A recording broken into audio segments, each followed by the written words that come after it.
kita baginda Nabi Muhammad Sallallahu Alaihi Wasallam. Semoga kita semua mendapatkan syafaat di hari kiamat nanti. Amin. Bapak Ibu yang dirahmati Allah Subhanahu wa taala, alhamdulillah kita dapat bertemu kembali di kajian online Ba'da Subuh Masjid Al-Falah pada hari ini, hari Sabtu 28 Rabiul Awal 1442 Hijriah yang bertepatan dengan 14 November 2020. Insya Allah pagi ini kajian online Masjid Al-Falah akan mengangkat tema orang kafir dalam keluarga Nabi Muhammad Sallallahu Alaihi Wasallam sebagai lanjutan dari tema-tema sebelumnya.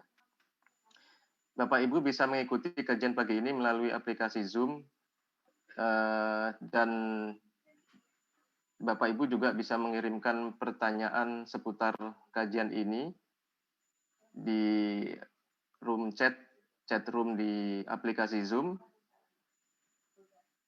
untuk menyampaikan pertanyaan, dan juga mungkin kalau ada komentar dan masukan bisa sampaikan di chat room tersebut. Sudah ada Ustadz kita, Ustadz Ahmad Sarwat, LCMA. Assalamualaikum Ustadz. Waalaikumsalam warahmatullahi wabarakatuh. Baik, tambahan juga ini terkait dengan judul kita pagi hari ini, orang kafir dalam keluarga Nabi Muhammad. Itu materinya bisa di-download saya share dulu di sini, bisa di-download, jadi bisa sekalian menyimak materi PDF-nya. Di sini free dari Rumah Fikih. Jazakumullah khairan Ustadz dan para asatid di Rumah Fikih atas kontribusinya dalam syiar materi ilmu keislaman di PDF tersebut. Baik, untuk menyingkat waktu, tafadhol Ustadz, bisa kita mulai. Baik, bismillahirrahmanirrahim. Assalamualaikum warahmatullahi wabarakatuh. Waalaikumsalam. Alhamdulillahilladzi hadana lihadza wa ma kunna linahtadiya laula an hadanallah wa la haula wa la quwwata illa billahil aliyyil azim.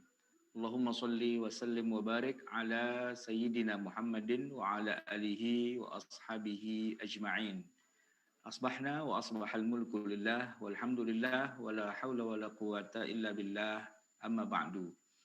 Hadirin jamaah Masjid Raya Al-Falah yang dirahmati Allah, apa kabar semuanya? Semoga pagi hari ini kita masih tetap di bawah lindungan Allah Subhanahu wa taala, masih bisa mensyukuri segala nikmat dan karunia-Nya.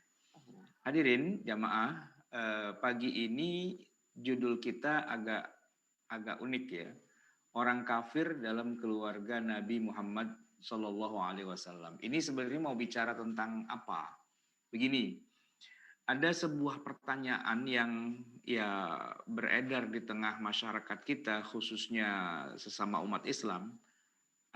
Dalam pandangan syariat Islam, apakah dibenarkan seseorang yang agamanya Islam itu hidup berdampingan dengan orang yang bukan Islam, yang beda agama, non-muslim atau kafir?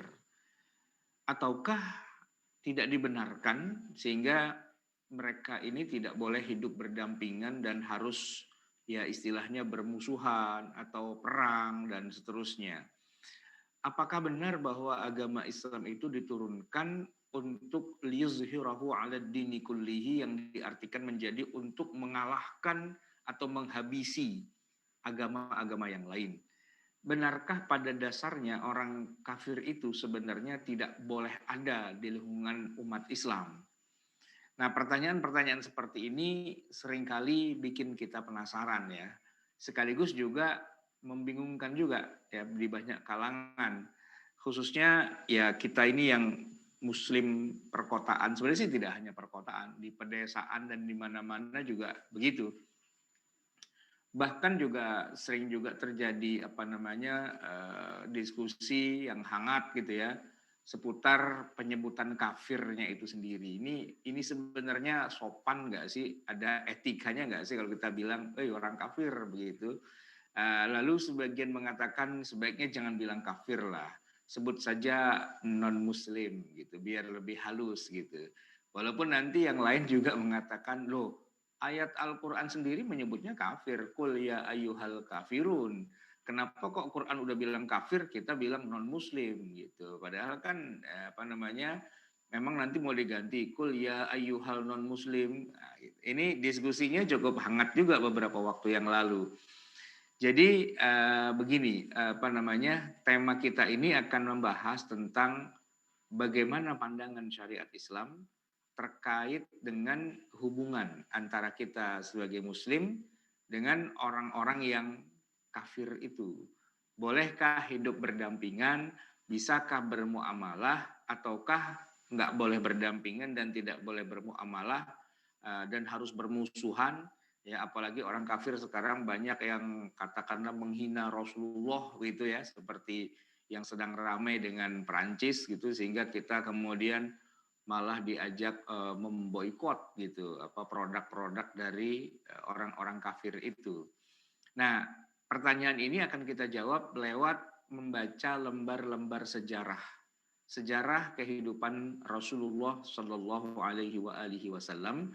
Maka judul kita adalah orang kafir ya di sekitar atau dalam keluarga Nabi Muhammad Shallallahu Alaihi Wasallam. Jadi judul ini sudah langsung menjawab pertanyaan besarnya ya, bahwa di dalam keluarga Rasulullah, dalam keluarga ya, bukan cuma lingkungan hidup dalam arti di kota Madinah gitu, bukan, tapi di dalam keluarga Rasulullah Shallallahu Alaihi Wasallam itu ternyata kita mencatat ada beberapa orang kafir ya di dalam keluarga Rasulullah. Nah, jamaah sekalian yang dirahmati Allah, saya ingin mengawali kajian kita ini dengan menyebutkan begini, bahwa orang Islam dengan orang kafir di masa Rasulullah, kalau kita hitung mulai dari start awal mula turun wahyu, Allah menurunkan wahyu di Goa Hira gitu ya, itu posisinya adalah 1:seluruhnya. 1:seluruhnya maksudnya begini, yang Islam pada saat itu cuma 1 orang. Selebihnya siapapun orang di Mekah saat itu semuanya kafir. Itu kejadiannya kalau kita potret pada saat Jibril baru saja turun bawa wahyu yang 5 ayat itu, Iqra bismi rabbikal ladzi khalaq, sampai 5 ayat. Turunlah Nabi Muhammad dari Goa Hira itu dan kemudian pulang ke rumahnya. Pada saat itu kalau kita potret cekrek gitu ya. Nah, itu status muslim dan kafir, muslim 1, kafir sisanya.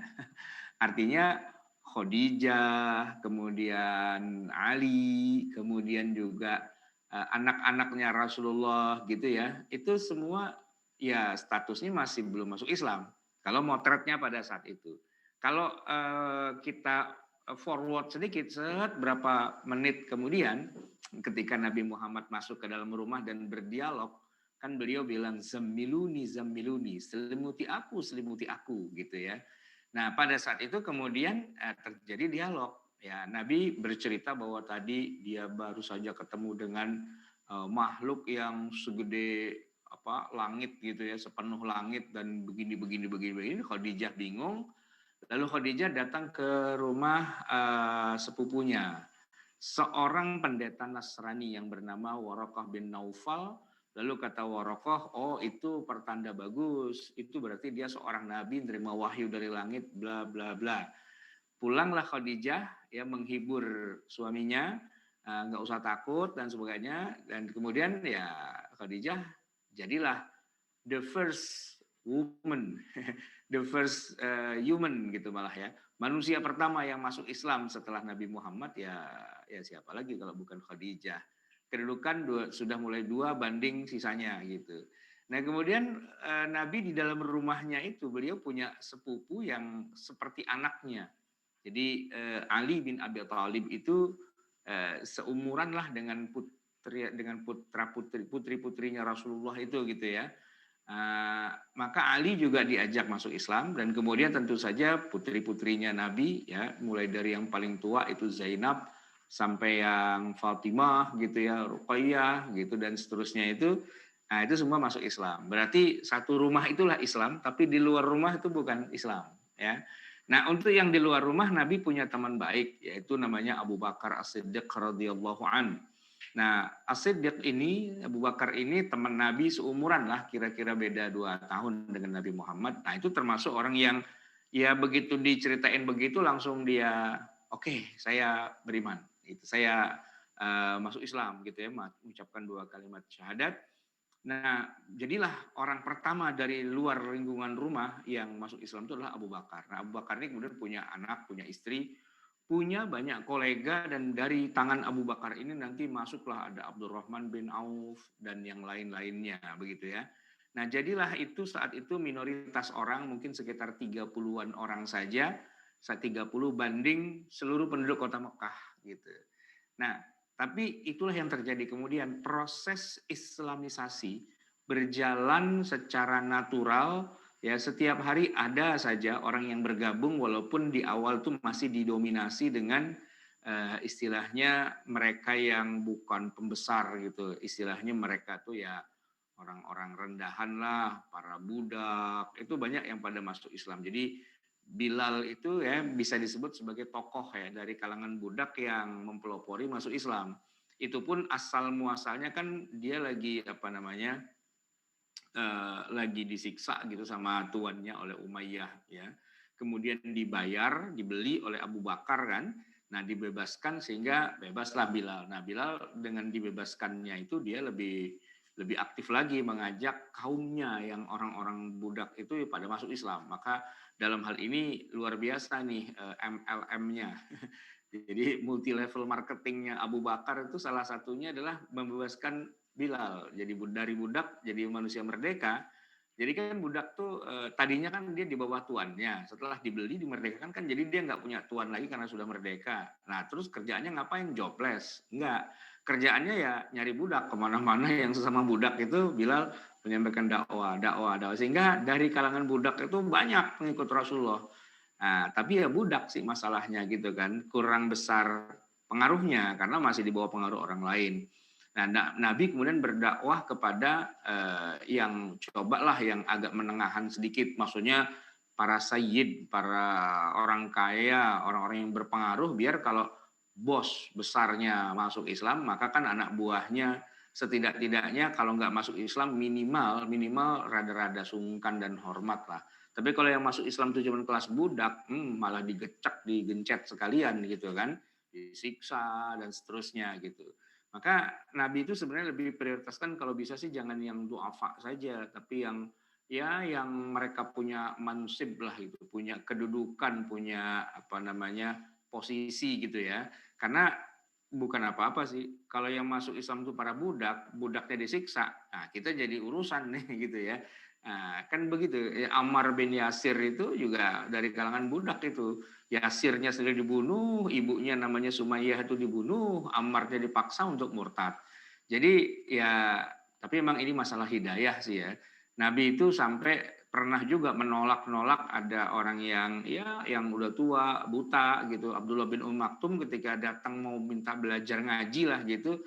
Nabi itu lagi sibuk memprospek para tokoh-tokoh besar gitu kan. Sampai Nabi itu apa ya bermuka masam dan memalingkan wajahnya gitu karena ngelihat ini siapa sih ini orang kayak gini mau ngaji segala gitu, kader kurang penting gitu istilahnya. Maka turun teguran abasa wa tawalla an ja'ahul a'ma wa may yudrika la'allahu yazakka dan seterusnya gitu kan. Itu kira-kira sekelumit bagaimana proses Nabi Shallallahu Alaihi Wasallam itu mendakwahkan agama Islam, tapi tetap saja Islam itu adalah minoritas di masa-masa Mekah di 13 tahun pertama, bahkan di 3 tahun pertama Nabi terpaksa harus berdakwah dengan cara yang unik ya, berdakwahnya itu diam-diam gitu, diam-diam itu tidak terbuka ya, tidak punya kelas khusus, tidak punya waktu khusus. Jadi ya siapa yang masuk Islam, siapa yang tidak itu mereka bahkan tidak saling terbuka. karena mereka harus menjaga keamanan lah, amniyatud dakwah itu, keamanan dakwah itu sangat penting saat itu, karena kalau enggak nanti ya tadi digebukin apa segala macam itu, diintimidasi lah. Makanya keislaman mereka itu sebagiannya malah dirahasiakan gitu. Makanya kalau di dalam kitab-kitab fiqhus sirah itu sering disebut itu adalah marhalah yang pertama, marhalah sirriyatud dakwah gitu. Dakwahnya itu dilakukan secara sirriyah, secara terbatas, tertutup, rahasia. Hanya mereka yang diyakini akan beriman saja yang kemudian disampaikan, tapi kalau yang enggak itu percuma. Karena masalahnya begini, Nabi pernah nih to the point ya ngomong pada masyarakat Mekah gitu. Di depan Ka'bah Nabi bilang, wahai para pemuka Quraisy gitu kan. Kan Nabi sebenarnya kan orang baik ya, dalam arti beliau itu seorang yang punya kedudukan juga di Mekah, itu keturunan dari Bani Hashim sebagai keluarga besar yang punya amanah menjaga Ka'bah. Kakeknya Nabi itu Abdul Muthalib itu yang pegang kunci Ka'bah. Nah, jadi keluarga Nabi itu disebut dengan Bani Hashim gitu ya, itu dari keluarga mewakili klan para pemegang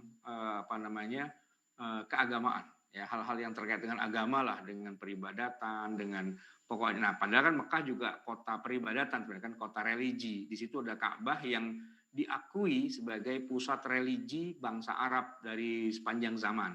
Nah, yang megang kunci Ka'bah itu ya keluarga Nabi Muhammad lah. Jadi di samping juga nanti Nabi Muhammad juga punya kepribadian yang luar biasa ya. Beliau dikenal sebagai Al-Amin dan sebagainya, yang bisa menengahi persengketaan antara kabilah-kabilah yang ada di Quraisy ketika mereka membangun Ka'bah, ya, membangun kembali atau merenovasi Ka'bah biar mereka nggak pada berantem. Jadi kalau yang ngomong seorang Muhammad itu semua sepakat lah. Ini orang baik, orang pinter gitu ya, orang yang cerdas, orang yang kita hormati walaupun mungkin lebih muda.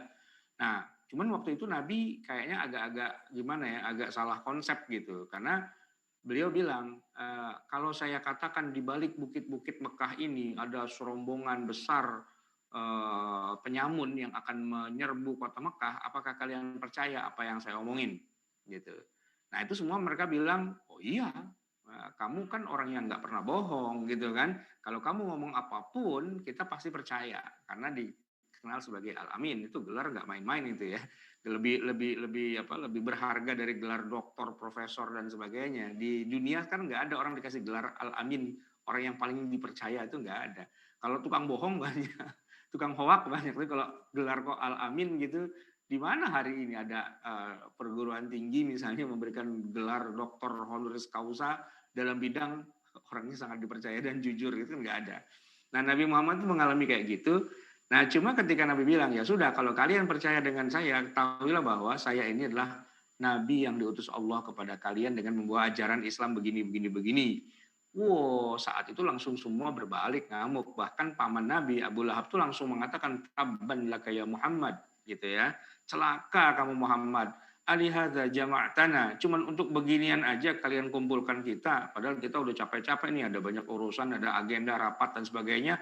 Itu kita cancel atau kita mencarikan ganti biar kita bisa datang gitu kan. Ternyata cuman dibilang kamu tuh nabi, dasar gitu-gitulah kira-kira ya. Marah-marah mereka. Jadi ya Rasulullah akhirnya nggak terlalu intens lagi kalau yang namanya dakwah secara terbuka. Dakwahnya hanya secara tertutup saja. Kira-kira mereka-mereka yang punya potensi gitu untuk mau masuk agama Islam, itu saja yang diprospek. Makanya disebut dengan marhalah sirriyah, periode merahasiakan dakwah begitu. Nah, dan itu agak lama ya prosesnya, sampai 3 tahun saja. Itu kalau menurut Al-Mubarakfuri, ini beliau adalah penulis dari kitab Ar-Rahiq Al-Makhtum, pemenang hadiah Raja Faisal itu ya, dalam bidang kepenulisan sejarah Nabi. Al-Mubarakfuri mengatakan 3 tahun itu ternyata berjalan sangat lambat untuk sebuah penyebaran sebuah agama. Bayangkan 3 tahun itu cuma punya pengikut 30 orang, itu pun dari kalangan menengah ke bawah, orang-orang du'afa, orang-orang lemah, orang-orang yang nggak bisa yang nggak bisa, ya nggak punya kekuasaan juga, nggak besar pengaruhnya, nggak ada powernya begitu ya. Nah, sementara kalau dilihat dari jangankan yang pembesar-pembesar Mekah gitu, yang orang dalam saja, yang masih dalam keluarga Nabi, itu pun tidak semuanya masuk Islam.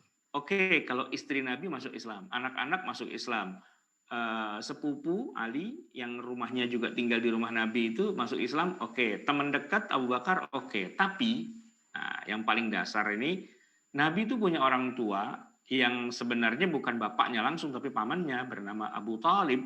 Nah, Abu Talib ini ternyata tidak masuk Islam. Bukannya dia tidak tahu, tahu gitu. Bukannya dia tidak mengenal ada agama baru dan sebagainya, tahu. Kalau udah kepada Abu Thalib mah Nabi nggak pakai rahasia-rahasia, ya kan? Kenapa? Ya karena itu pamannya sendiri. Ya justru beliau Nabi Muhammad berharap sang paman inilah kan masih langsung keturunan dari Abdul Muthalib. Jadi orang terpandang juga itu di Mekah itu kan. Nah, kalau pamannya yang bernama Abu Thalib ini mau masuk Islam, kayaknya lebih enak gitu, karena ada orang besar, ada orang kuat yang berpengaruh. Problematikanya adalah ternyata si paman ini Abu Thalib ini nggak mau masuk Islam. Walaupun unik ya, kalau orang-orang itu kan diajak masuk Islam nggak mau masuk Islam, memusuhi, bahkan ya istilahnya apa ya, menjadikan Nabi Muhammad itu sebagai sasaran kemarahan mereka. Setidak-tidaknya kalau nggak disakiti secara fisik gitu ya, mereka melakukan apa penghinaan lah gitu. Jadi Nabi dihina itu bukan baru hari ini sih, dari zaman awal mula beliau meniti karir debutnya jadi seorang rasul itu juga udah biasa tuh dikata-katain gila, dikata-katain penyair, dikata-katain apalagi gitu macam-macam. Pokoknya lengkap lah gitu sebutan-sebutan yang jelek-jelek kepada Nabi Muhammad gitu ya. Nah, tapi kalau paman yaitu Abu Thalib itu enggak. Gitu. Abu Thalib itu dia tidak menghina Nabi, ya bahkan dia membela. Nah ini menarik ya, tidak mengimani tapi membela. Nah, tapi kalau kita lihat secara garis batas Islam dengan bukan Islam, posisi tetap di luar garis. Ya, Abu Thalib itu tetap non Muslim, tetap kafir gitu. Positioningnya kafir. Tapi kekafiran Abu Thalib ini kekafiran yang unik ya. Kekafiran yang mana Rasulullah sendiri malah masih bergantung 100% kehidupannya di Abu Thalib itu ya. Karena biar bagaimanapun sejak kecil itu Nabi kan wafat bapaknya Nabi masih di kandungan. Begitu Nabi lahir yang memelihara kakek ya Abdul Muthalib, tapi itu cuma berapa 2 tahun, nggak lama setelah itu Abdul Muthalib pun wafat juga. Jadi ini yatim 2 kali nih, yatim dari kehilangan bapak, kemudian dipelihara oleh kakeknya nggak lama meninggal juga.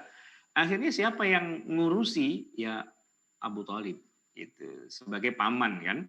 Nah besarlah Nabi itu dalam istilahnya dalam genggamannya Abu Thalib, diajari apa dagang, diajari ngangon kambing, sampai diajari menikah, itu semua yang ngurusin Abu Thalib gitu. Jadi kalau bicara Abu Thalib itu siapa, ya lebih dari seorang ayah sebenarnya gitu kan. Tapi yang menarik, Abu Thalib kok nggak mau masuk Islam. Nah, inilah orang pertama dalam lingkar terdalam keluarga Nabi yang non-Muslim, yaitu Abu Thalib.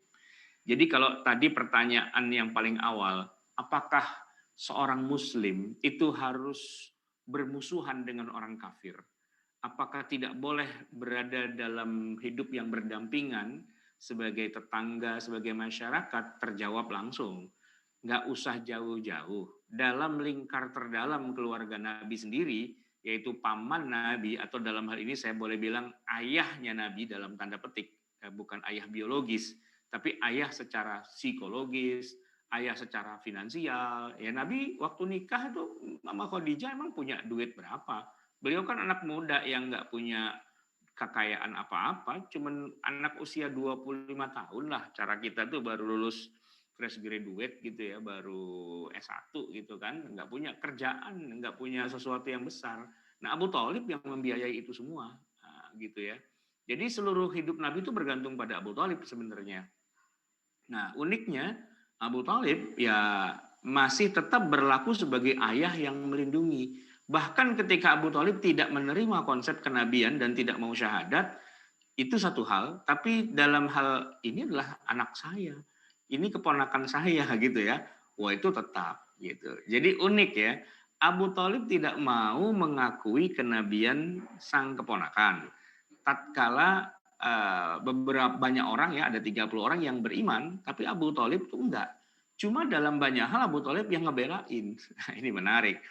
Jadi Imam Al-Bukhari dalam kitab sahihnya mencantumkan sebuah hadis yang diriwayatkan oleh Abu Hurairah radhiyallahu an tentang bagaimana Nabi SAW itu sudah meminta kepada sang paman yaitu Abu Thalib untuk masuk Islam, namun Abu Thalib tetap bertahan, ya tidak mau masuk Islam.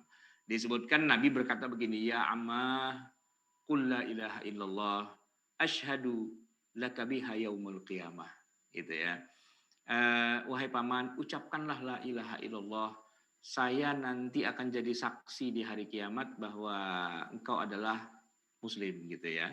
Tapi apa jawaban Abu Thalib? Faqala laula an tu'irani Quraisy yaquluna ma hamalahu alaihi illa jaza'al maut la aqrartu biha ainaka wala aquluha illa li aqra biha ainak. Fa'anzalallahu azza wa jalla innaka la tahdi man ahbabta walakinallaha yahdi man yasha wa huwa a'lamu bil muhtadin. Ya, jadi kata Abu Thalib, saya mohon maaf nih, nggak bisa gitu mengikuti apa yang kamu minta gitu ya. Jadi pokoknya intinya Abu Thalib nggak bisa gitu. Makanya disitulah kemudian dalam hadis ini dikatakan turunlah ayat innaka la tahdi man ahbabta. Kamu itu tidak bisa memberi petunjuk kepada orang yang kamu cintai. Walakinallaha yahdi may yasha. Ya, karena Allah lah yang memberi petunjuk kepada siapa yang Dia kehendakinya. Wa huwa a'lamu bil muhtadin, dan dialah Allah yang lebih tahu siapa-siapa saja orang yang diberi petunjuk.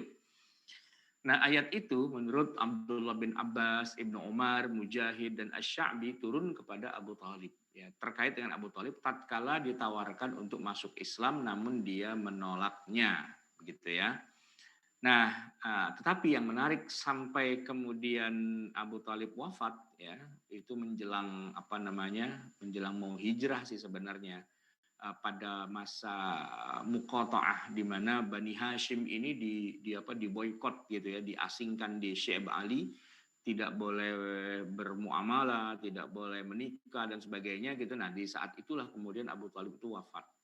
Yang menarik adalah ketika Abu Thalib wafat dan dia tidak mati dalam keadaan muslim gitu ya, kafir lah gitu tetap. Tapi Rasulullah itu menamakan tahun kematiannya itu sebagai Amul Huzn, tahun duka cita. Ya memang kebetulan Khadijah istri beliau juga wafat juga ya bersamaan di tahun yang sama. Tapi ya dua orang yang paling dicintainya, yang satu pamannya sendiri, yang satu lagi ya itu istrinya. Innaha nazalat fi Abi Talibin hina 'arida alaihi Rasulullah sallallahu alaihi wasallam ayyaqula la ilaha illallah ya. Jadi diminta oleh Nabi suruh baca la ilaha illallah, nggak mau. Nah, ini menarik jamaah sekalian. Jadi orang kafir yang hidup bersama Nabi itu adalah ayah beliau sendiri. Ayah dalam tanda petik ya, orang yang ya menjadi sosok ayah lah begitu, yang ketika sampai mati pun Nabi masih bersedih gitu terhadap kematiannya, disebut dengan Amul Huzn. Jadi jamaah sekalian, itulah faktanya ya. Orang kafir itu tidak harus dimusuhi ya, apalagi kalau dia juga tidak memusuhi, ya kan? Nah, ini harus objektif kita. Oke, ada orang kafir yang diperangi oleh Nabi itu ada, yang halal darahnya, yang harus dibunuh, disembeli dan sebagainya itu ada. Tapi begini, yang diperangi adalah mereka yang memerangi langsung, ya. Sedangkan yang tidak memerangi, yang istilahnya mau hidup damai sama kita walaupun sama-sama kafirnya, nah itu tidak perlu diperangi. Jangan digeneralisasi gitu ya, bahwa siapapun yang kafir ya maka dia musuh Allah, maka dia harus dicekek kemanapun kita ketemu kita langsung sapa, kafir masih belum insaf juga, sini gue sunatin gitu. Nah itu nggak boleh begitu ya. Orang kafir itu ternyata ada banyak macam-macamnya ya. Ada yang dia memang orang soleh sebenarnya. Kayak Abu Thalib itu orang soleh. Siapapun orang hormat lah sama beliau ya. Memberi, menolong apa segala macam. Dan prinsipnya Abu Thalib itu walaupun kalian beda agamanya. Yang satu ikut Muhammad, yang satu anti. Udahlah kalian jangan berantem melulu. Kan gitu-gitulah ya. Nah walaupun secara pribadi Abu Thalib itu nggak masuk Islam gitu ya. Tapi dia nggak suka kalau ada orang Islam kok di apa-apain tuh dia belain gitu ya. Maka kan pernah juga Abu Thalib itu menarik ya, pernah gitu Nabi Muhammad itu saking dibencinya sama sekelas Abu Jahal dan sebagainya itu ya, sampai di depan rumah Nabi itu dibuangin kotoran. Kotoran tuh isi perutnya onta, ya kotorannya dan isi perutnya gitu. Dan buat orang Arab melempari di halaman rumah atau di depan pintu rumah itu dengan kotoran kayak gitu, wah itu aibnya luar biasa gitu kan. Nah saat itu Abu Thalib bilang, Abu Jahal jangan kelewatan ente, ribut-ribut tapi nggak begini caranya, ayo angkatin gitu. Jadi itu udah dianggap ya melanggar attitude lah ya, bermusuhan tapi nggak begini caranya begitu. Itu yang belain Abu Thalib. Baik jamaah sekalian yang dirahmati Allah, di hari ini kita punya banyak sosok Abu Thalib ya. Mungkin ada saya nih contohnya ya, saya punya orang yang sangat saya kagumi dan saya hormati juga dan non muslim itu ketika saya sekolah di SD kelas 4, kelas 5, kelas 6. Beliau itu bukan orang Jakarta ya, orang dari Medan, orang dari Batak gitu. Namanya Siman Juntak. Orang Batak ya, galaknya luar biasa memang. Tapi beliau adalah orang yang pinter gitu ya, ngajar matematika apa segala macam itu pinter dan saya senang diajari sama beliau. Dia non muslim gitu, tapi saya kenal dan ya orangnya baik. Lepas dari masalah orangnya itu sukunya bukan orang kita, jadi gaya omongannya apa kan nggak sama gitu ya. Tapi dia baik gitu dan dia juga sportif ketika muridnya pinter walaupun bukan agamanya seagama dengan dia, ya dia jujur aja kamu pinter, kamu baik, apa segala macam gitu. Jadi nilai-nilai nilai-nilai yang baik lah, yang positif gitu sebagai kita anak SD itu ya, dia tanamkan. Dan ya seperti Nabi SAW juga diasuh oleh Abu Thalib gitu ya. Nah saya kenal. Nah ketika di sekolah itulah saya mengalami itu, artinya ketemu dengan orang kafir, tapi kafirnya kafir yang baik gitu. Dan ketika saya lulus kelas 6, meninggal dia. Meninggal gitu ya. Jadi wah ini berkesan banget. 3 tahun kita dari kelas 4, kelas 5, kelas 6 tuh wali kelas nggak ganti-ganti kan. Kalau SD kan wali kelas gitu kan. Pas kita lulus, nggak lama dia meninggal gitu. Kita jadi kayak mengalami, waduh kayak Abu Thalib meninggal nih gitu ya. Nah, itu tidak masalah. Kenapa? Karena begitulah yang terjadi pada diri Rasulullah SAW. Nah kita mungkin juga punya banyak tuh ya. Ada yang mu'alaf misalnya, orang tuanya masih non muslim ya kan. Keluarga besarnya mungkin masih pada Natalan, masih pada kalau Konghucu tuh masih pada cap gomeh atau apalah begitu ya, gitu-gitu semua. Tapi dia keluarga kita dan dia tidak memusuhi kita dalam arti agama, gitu kan?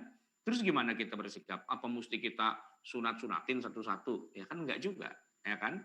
Contohnya ya Rasulullah, beliau bermuamalah dengan Abu Thalib ya, sebaik itu Abu Thalib ya sebaik itu juga Nabi kepada Abu Thalib. Masalahnya cuman dia tuh belum dapat hidayah doang aja sih sebenarnya gitu kan. Maka ketika kita punya teman, punya katakanlah keluarga bahkan orang tua atau kalau mungkin kalau di kantor tuh ya atasan gitu yang kok non muslim, itu jangan ribut dulu gitu kan, karena kemarin anak saya pernah cerita tuh waktu masih SMP, baru masuk SMP kelas 1, wali kelasnya non muslim. Perempuan non muslim dan istilahnya dia nggak suka gitu karena kita tidak boleh mengangkat orang kafir menjadi pemimpin. Itu lagi rame-rame yang Al-Maidah ayat 50 itu ya. Wah, ini kok wali kelasnya orang kafir gitu. Bilang, wah aku mau berhenti aja sekolah di situ. Kenapa? Wali kelasnya kafir gitu. Ya enggak gitu juga ya, karena apa? Abu Thalib itu kafir gitu dan Nabi kemudian tetap menghormati Abu Thalib gitu. Jadi sebenarnya tidak harus kita memposisikan semua orang kafir sebagai musuh, sebagai katakanlah orang yang harus dibenci dan sebagainya, nggak apa-apa juga. Ya, jadi Abu Thalib ini kalau kita perhatikan di dalam banyak hadis itu mati kan kafir ya, itu masuk neraka, tetap masuk neraka. Tapi unik ya, orang kafir ada yang jahat, ada yang baik. Ini kalau yang kafir kok baik, terus matinya masuk neraka kan nggak adil. Kok Allah begitu banget sih gitu antara yang baik sama yang jahat kok sama-sama masuk neraka. Nah begini ya, kalau yang namanya neraka itu ya jangankan yang kafir, yang muslim juga masuk gitu. Tenang aja, yang muslim pasti masuk juga. Nggak usah repot gitu. Ya, jadi Anda jangan bilang, wah kafir baik sama kafir yang tidak baik kenapa sama-sama masuk neraka? Nah kita jawab, nggak usah yang kafir baik, kafir jahat. Yang muslim aja juga masuk neraka juga. Oh gitu? Iya, yang muslim masuk neraka. Cuman bedanya dengan yang kafir baik, nih muslim dengan kafir baik. Kalau muslim itu masuk neraka itu ada jangka waktunya, ya. Kalau dosanya banyak itu mungkin agak lama dia di dalam neraka, tapi nanti begitu udah habis ditebus dosanya dia keluar. Nah, sedangkan kalau yang dosanya sedikit gitu, ya selisihnya sedikit lah antara pahala dengan dosa, tapi masih banyakkan dosa, tapi selisihnya dikit. Ya masuk neraka juga tapi sebentar. Mungkin pagi masuk, sore udah keluar. Ya rada gosong-gosong dikit lah gitu ya. Tapi keluar gitu. Nah bedanya dengan yang kafir, mau yang kafirnya kafir jahat atau kafir baik, adalah sama-sama mereka itu tidak akan keluar-keluar lagi dari neraka. Jadi yang muslim masuk neraka tapi bisa keluar. Kalau yang kafir masuk neraka nggak bisa keluar. Nah terus bedanya apa yang jahat sama yang baik? Sama-sama kafirnya. Begini, di dalam hadis yang apa namanya Bukhari ya Sahih disebutkan begini, apa yang kau perbuat untuk pamanmu Abu Thalib? Dahulu dia melindungimu dan marah demi membelamu, maka Rasulullah SAW bersabda, dia Abu Thalib itu di pantai api neraka. Jadi kalau ibaratnya neraka itu kayak lautan, nah dia itu di pantainya saja, ya nggak kecebur gitu, tapi ya, apinya itu dia di pinggiran. Kalau bukan karena aku, niscaya ia akan berada di dalam dasar neraka yang paling dalam, tapi dia cuma ada di pinggiran, gitu. Nah di dalam hadis yang sahih juga riwayat Imam Muslim disebutkan dari Ibnu Abbas, ahwanu ahlin nari azaban Abu Talib. Penduduk neraka yang paling ringan azabnya itu adalah Abu Talib. Wa huwa munta'ilun bina'laini yaghli minhuma dimaghuhu. Ini hadis sahih Muslim ya. Seringan-ringannya siksa neraka itu adalah Abu Talib. Padanya dikenakan dua sendal, sepasang sendal, yang kalau sendal itu dipakai, ya apa, otaknya itu mendidih. HR Muslim, ini hadis sahih nih. Jadi bedanya apa? Bedanya kalau yang kafir jahat, nah itu di apa di dalam neraka yang paling panas gitu kan. Nah ternyata neraka tuh ada juga wilayah-wilayah yang rada-rada adem dikit lah gitu, yang tidak terlalu apa, tapi siksaan juga ya, cuman ringan gitu. Nah Abu Thalib itu ditaruh di tempat yang paling ringan. Nah pertanyaannya lantas orang kafir kok bisa-bisanya gitu ya dapat keringanan kayak gitu, apa jasanya gitu ya. Ya kalau kita lihat versi Abu Thalib, ya Abu Thalib itu kan tidak pernah memusuhi Nabi Muhammad. Dia memang tidak percaya kepada kenabian Nabi Muhammad, makanya tidak baca syahadat kan. Tapi Abu Thalib juga tidak bermusuhan dengan Nabi Muhammad, ya tidak memusuhi, tidak menjegal, tidak apa, dia biasa biasa aja. Maka kalau kita punya teman gitu ya, atasan atau mungkin keluarga gitu ya, kok dia non muslim gitu ya, kita nggak usah bilang, woi ahli neraka gitu. Kalau masalah itu dia pasti neraka lah, udah pasti. Cuman di neraka yang paling ringan, yang kelompok yang kalau dia nggak istilahnya nggak macam-macam lah, dia baik-baik aja, fine-fine aja. Cuman dia nggak baca dua kalimat syahadat, tapi kalau udah urusan menolong sesama, ya menjaga kepatutan, sopan santun, akhlakul karimah dan sebagainya, wah itu luar biasa. Bahkan kalau ada sumbangan buat masjid dia ikut nyumbang gitu misalnya kan. Nah tentu ya walaupun masuk neraka juga, tapi nerakanya yang rada-rada adem dikit lah gitu ya dibandingkan dengan yang yang musuh dalam arti memang ngajakin perang doang gitu ya. Nah, kalau saya bandingkan kita misalnya di Indonesia, non muslim kita di Indonesia ini mungkin lebih dari 10 ya, mungkin sekitar 17% ya. Karena komposisi muslim di Indonesia kan kira-kira nih ya banyak versi sih ya, tapi sebutlah angka dari Kementerian Agama itu 83% yang muslim di Indonesia dari 200 sekian juta ya, 270 juta atau berapa. Nah, yang 17% lah gitu kira-kira kan itu non muslim. Dari itu kebanyakannya mereka tuh kafirnya kafir yang ngajakin perang, yang memusuhi dan sebagainya, atau kafir yang ya it's okay dia ada ya mungkin karena bapak ibunya kafir gitu ya, keluarganya kafir gitu, tapi kemudian tiba-tiba teman kantor, teman kuliah, teman sekelas, bahkan mungkin guru, dosen kita sendiri, atasan kita sendiri dan sebagainya, tapi dia tidak mengusung Islam gitu, dia tidak memaki-maki umat Islam dan ya pokoknya ya cuman karena nggak dapat hidayah gitu aja gitu kan, tapi dia menghormati, bahkan dia mungkin teman satu kosan gitu ya, yang kalau subuh dia bangun terus temen yang satu kosnya yang muslim itu malah dibangunin, woi bangun lo, udah subuh, bukannya sholat gitu. Padahal dia orang kafir, tapi nyuruh kita sholat. Lu ngaku Islam, lu kok gak sholat subuh, lu wah itu kan sering begitu. Nah, jadi kita lebih banyak menemukan kafir yang kayak model-model Abu Thalib sebenarnya kalau di Indonesia ini. Maka iya bahwa yang kayak Abu Lahab, Abu Jahal itu ada. Tapi kalau dilihat secara umum komposisinya itu kebanyakannya yang tipe-tipe Abu Thalib sebenarnya. Jadi ya Nabi juga berlaku baik juga pada Abu Thalib itu, tidak lantas kemudian memusuhi, bahkan dalam banyak hal kan Abu Thalib selalu ngebelain Nabi Muhammad Shallallahu Alaihi Wasallam. Baik, itu orang kafir pertama yang sampai matinya gitu ya, sampai matinya itu tetap kafir yang berada dalam keluarga Rasulullah. Nah yang kedua, saya akan bicara tentang sosok yang lebih dekat lagi, yang sama-sama dekatnya lah pasti, istri Rasulullah yang non Muslim, ya, yaitu yang bernama Maria Al-Qibtiyah, ya, namanya Maria. Maria itu nama Kristen, ya. Kalau pakai versi Al-Qur'an kan namanya Maryam gitu ya. Kan surat ke-19 itu kan namanya surat Maryam. Nah, ini namanya bukan Maryam, tapi namanya Maria. Maria itu ya apa namanya nisbahnya sih kepada ibunya Nabi Isa ya, Ummi Isa gitu. Maryam, aslinya sih Maryam, tapi Maryam itu kan kalau pakai inian Arab ya, pakai apa namanya penyebutan di Arab dalam Al-Qur'an tuh Maryam. Tapi karena dia namanya karena dia bukan orang Arab, dia orang Mesir dan orang Mesir itu Kristen dan mereka menyebutnya Maria, maka ketika ditranslate ke dalam bahasa Arab, nama istri Rasulullah yang satu ini itu bukan Maryam namanya, tapi Maria. Maria Al-Qibtiyah. Qibt itu Egypt gitu. Jadi Maria orang Mesir, kira-kira begitu artinya. Dia ini adalah seorang budak Mesir, ya, hadiah dari Raja Mesir kepada Nabi SAW, namanya Muqawqis.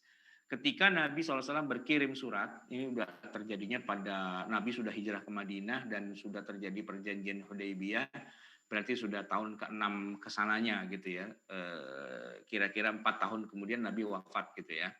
Nah, di tahun ke-6 Hijriah itu Nabi gara-gara berhenti perang dengan orang Mekah dan sebagainya, Nabi kemudian lebih fokus dakwah kepada kerajaan-kerajaan besar, salah satunya adalah Mesir. Kepada Raja Mesir Muqawqis itu Nabi mengirim surat ajakan masuk Islam. Muqawqis sebenarnya tidak menolak walaupun juga tidak langsung menerima. Oleh karena itu positioningnya adalah dia menghargai ajakan masuk Islam, tapi dia tidak mau langsung masuk Islam karena dia juga tahu kan bahwa dalam agama Islam itu la ikraha fiddin. Diajak terima kasih sudah mengajak, tapi saya menggunakan hak saya memilih untuk tidak masuk Islam gitu kata si Muqawqis. Ya sudah. Nah, sebagai tanda bahwa ajakan ini sudah diterima gitu ya dan bukan ditolak gitu ya. Kan kalau masalah masuk Islamnya kan urusan dia gitu kan. Itu Muqawqis kirim surat balasan plus dengan souvenir, perhiasan macam-macam lah gitu kan. Nah, salah satu cendera matanya itu adalah budak. gitu. Budak wanita yang kemudian di masa itu ya di semua peradaban sih, nggak cuma di Arab saja, di Mesir, di Romawi, di Yunani, di Eropa Barat, Eropa Timur lah begitu, di Afrika, bahkan juga di Asia Tengah, bahkan di India gitu ya, di Asia Timur, seperti Cina, pokoknya seluruh dunia lah di masa itu. Ya, budak itu memang diperjualbelikan dan budak itu adalah cenderamata, apalagi kalau yang muda, perempuan, cantik. Nah, itu memang ya kalau raja tuh ngasih souvenir ya kayak gitu. Dan ngasihnya nggak cuma satu, dua gitu ya. Jadi Maria ini sepasang nih sama adiknya, cantik juga ya, namanya Sirin gitu. Nah, itu dikirim ya, Maria dikirim sebagai hadiah raja kepada Nabi Muhammad SAW. Jarang-jarang ada orang dapat hadiah dari raja. Kalau enggak orang yang sangat dihormati oleh raja. Nah, Nabi Muhammad tuh dapat appreciate dari Raja Mesir. Mesir loh, itu peradaban besar kan. Padahal Nabi Muhammad kan orang Mekah, di antah berantah lah gitu kira-kira. Tapi sang raja itu mau mengirimkan hadiah itu kepada Nabi Muhammad SAW. Ya uniknya, ya kemudian Nabi SAW itu bukan cuma basa-basi, oh ya terima kasih ya hadiahnya, bukan itu. Tapi hadiahnya itu diterima dalam arti beliau juga langsung jadi usernya gitu. Dalam arti ya dijadikan budaknya Nabi gitu. Dan sebagai budak di masa itu, nanti ini ada pembahasan khusus ya. Ya budak itu disetubuhi dan punya anak sah gitu, tanpa harus dengan lewat jalur pernikahan. Nah, ini babnya nanti panjang lah ya. Tapi intinya adalah kemudian Maria itu posisinya menjadi sangat tinggi walaupun tidak selevel dengan istri-istri Nabi yang lain, tapi tetap saja Nabi punya anak loh dari Maria ini, gitu ya. Nabi punya istri itu ada 11. Dari 11 istri yang memberi beliau anak cuma satu, yaitu Khadijah. Yang anaknya ada 7 ya, 3 laki 4 perempuan gitu ya. Tapi 2 laki 4 perempuan. Nah, kalau dibilang Nabi itu punya anak ada 7, 3 laki, sebenarnya 3 itu saudara tiri. Yang 2 mereka saudara kandung bersama dengan 6 saudarinya. Tapi yang satu lagi, anak laki-laki satu kan namanya Ibrahim. Nah, Ibrahim ini bukan dari Khadijah. Ibrahim itu dari Maria. Gitu. Maria. Yang kemudian nanti ada Ada gerhana gara-gara anaknya Nabi wafat itu si Ibrahim itu anaknya Maria. Gitu. Yang orang di masa itu melihat bahwa kesuksesan seseorang itu sangat-sangat ditentukan oleh adakah penerusnya. Ya, percumalah Anda tuh menjadi penguasa besar, menjadi tokoh besar, kalau Anda tuh tidak punya anak yang akan mewarisi semua yang Anda miliki. Itu menjadi abtar, menjadi terhapus dari sejarah, erased from history gitu loh. Kenapa? Nggak ada riwayatnya lagi, putus sudah gitu kan. Nah, itu jadi orang kalau menghina-hina kepada orang yang lawan politik apa segala macam, abtar lo, apa abtar? Abtar tuh ya riwayatmu habis sampai di sini karena nggak punya keturunan. Nah, masalah ini berat banget buat Nabi Muhammad karena semua anak Nabi yang laki yang 3 itu semuanya pada mati kecil-kecil. Ya kan ada yang namanya Qasim. Nabi Muhammad itu kan disebut dengan panggilan Abul Qasim. Qasim itu anak Nabi dari Khadijah, laki-laki, tapi masih bayi meninggal, gitu. Kemudian yang kedua Abdullah, gitu. Abdullah juga meninggal juga, gitu, kecil meninggal. Nah, yang agak sampai rada gedean dikit itu adalah yang dari Maria, yang namanya Ibrahim itu. Jadi Nabi itu punya anak laki-laki satu-satunya, gitu tuh Ibrahim.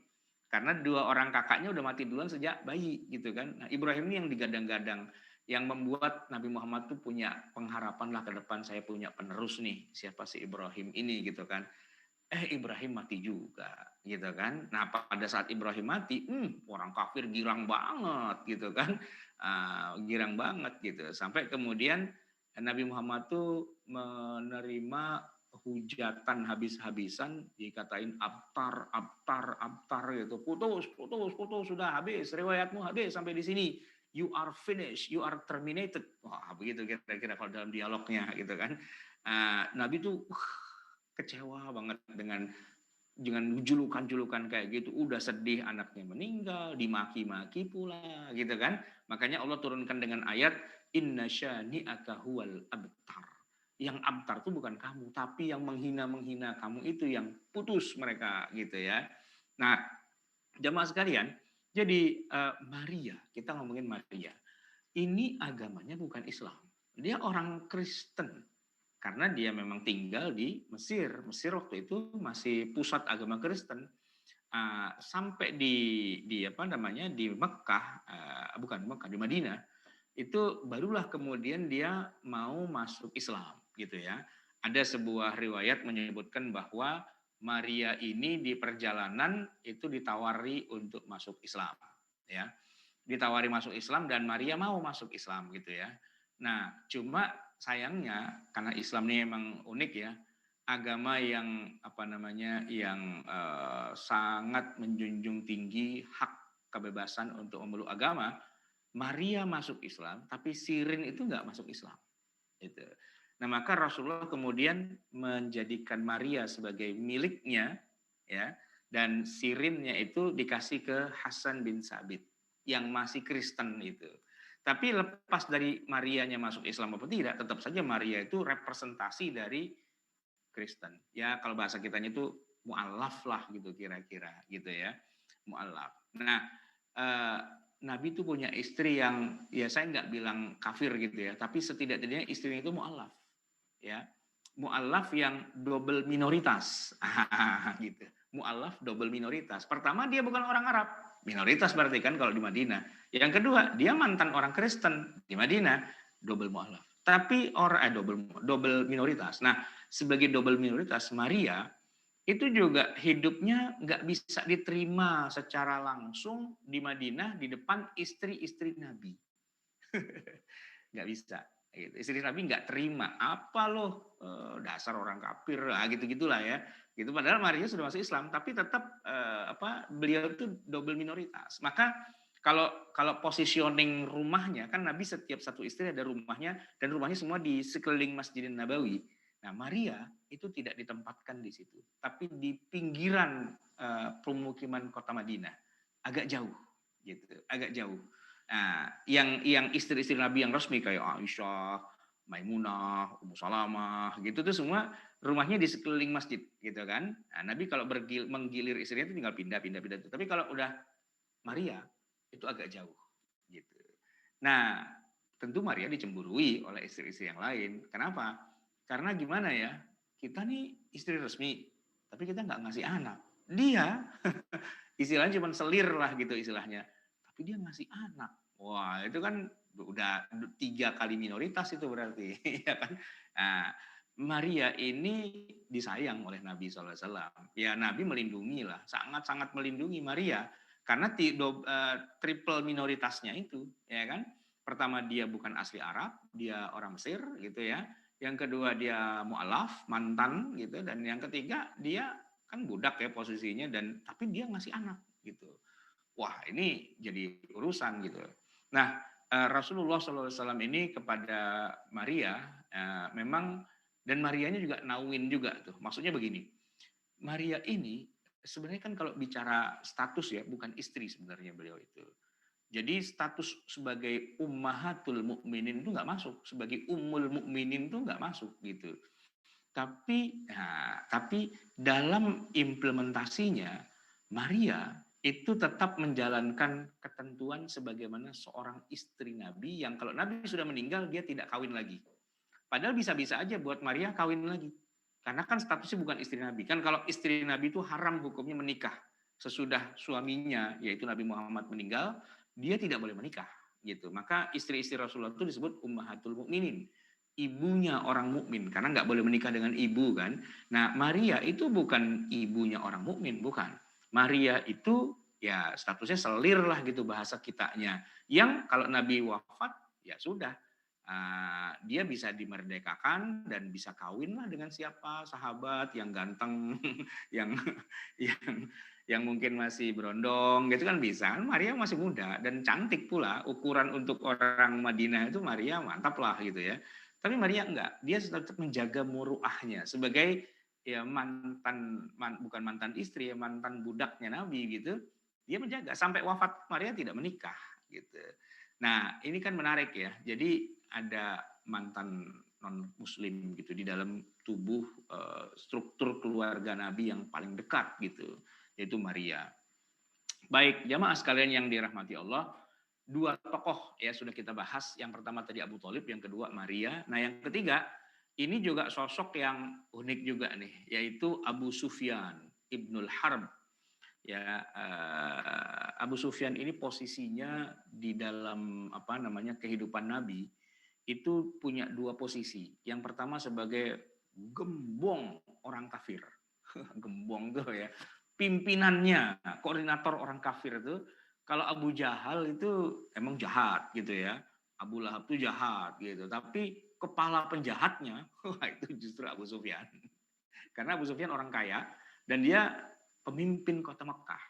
Nah, para pemuka Mekah itu semua yaitu di bawahnya Abu Sufyan gitu. Dan orangnya pintar, intelek gitu. Jadi keluarga yang bisa baca tulis di Mekah itu keluarganya Abu Sufyan. Makanya nanti Abu Sufyan punya anak namanya Muawiyah bin Abu Sufyan. Itu penulis wahyu, masuk Islam gitu kan. Tapi tidak dengan si bapak, si Abu Sufyan. Abu Sufyan tuh kafir sekafir-kafirnya.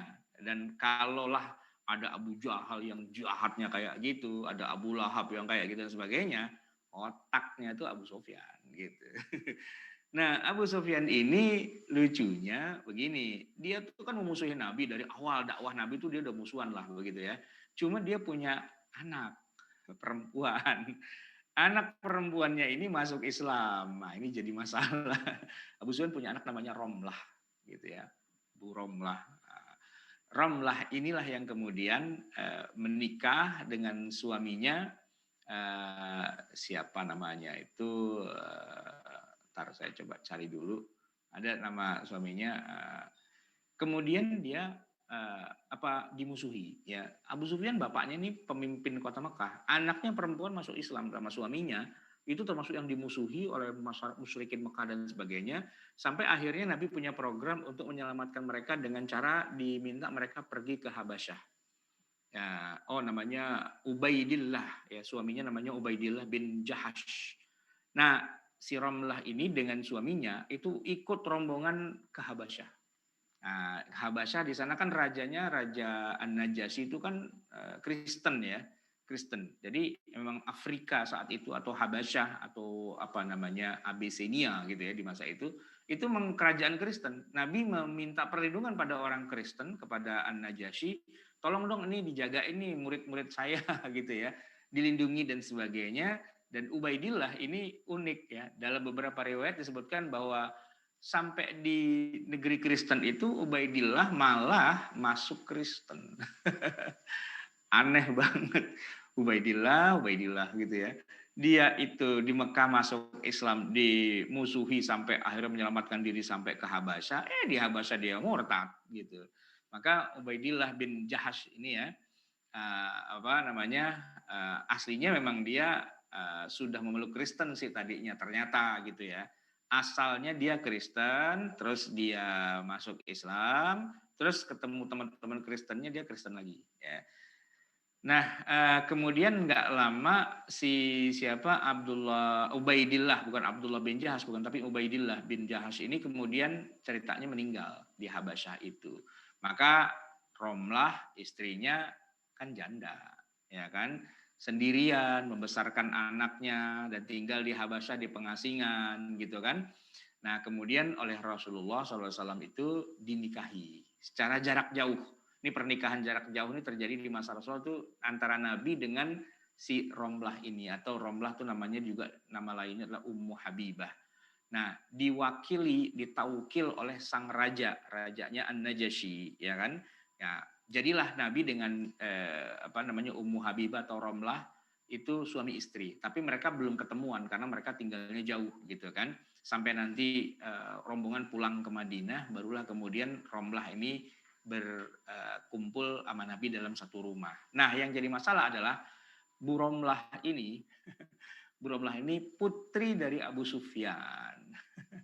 Dan Abu Sufyan adalah biang penjahat gitu kan. Jadi kalau secara status Nabi dengan Abu Sufyan tuh hubungannya apa? Ya hubungannya menantu dengan mertua. Rupa-rupanya Nabi punya mertua yang kafir itu dan biangnya penjahat. Gitu. Biangnya penjahat.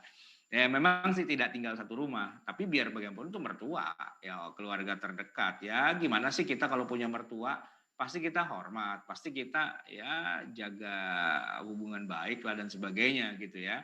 Tapi unik kan ketika Nabi misalnya lagi perang Badar nih gitu kan, di sana ada Abu Sufyan atau lagi perang Uhud gitu, ada Abu Sufyan. Nah, itu mertua gua tuh.